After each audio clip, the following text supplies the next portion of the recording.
Hi friends, welcome to forex trader Telugu. So ఇక్కడ చూస్తే XNS live account. So gold 30 minutes chart. So ఇప్పుడు ఒక trade తీసుకోవడం జరిగింది. సో ఈ ట్రేడ్ వచ్చి 0.5 లాట్స్తో తీసుకున్నాను. యాజ్ ఆఫ్ నో అంటే మాత్రం 770 పిప్స్ రన్ అవుతుంది. సో చాలా తక్కువ రిస్క్. సో ప్రీవియస్ ట్రేడ్లో $1000 రిస్క్ చేశాను. సో అందులో 1:1 ఇచ్చినా నేను సెక్యూర్ చేయలేదు. సో బ్రేక్ ఈవెన్ దగ్గర క్లోజ్ చేయాల్సి వచ్చింది. ఇన్స్టాగ్రామ్ స్టోరీ చూడండి ఒకసారి.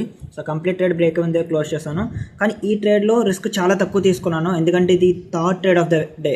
సో చాలా ఎక్కువ ట్రేడ్స్ అయిపోయాయి. రోజు నేను 2 ట్రేడ్స్కి మించి తీసుకోను. సో అందుకే రిస్క్ బాగా తగ్గించి తీసుకున్నాను. యాజ్ ఆఫ్ నో అంటే మాత్రం 350, 360 అలా రన్ అవుతుంది. So nice. సో 60 పిప్ ఇక్కడ నేను 50% క్లోజ్ చేస్తాను. Close of okay. సో ఇక్కడ 50% నేను క్లోజ్ చేశాను.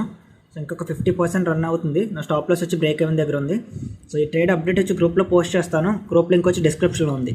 So as of now journaling కూడా చూశారు కదా.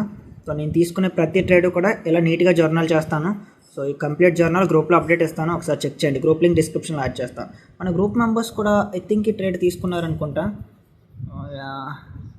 సో మన గ్రూప్ మెంబర్స్ ఎవరో తీసుకోలేదు, అండ్ మెంటర్షిప్ స్టూడెంట్స్ కూడా ఎవరో తీసుకోలేదు. Okay right, thank you for watching.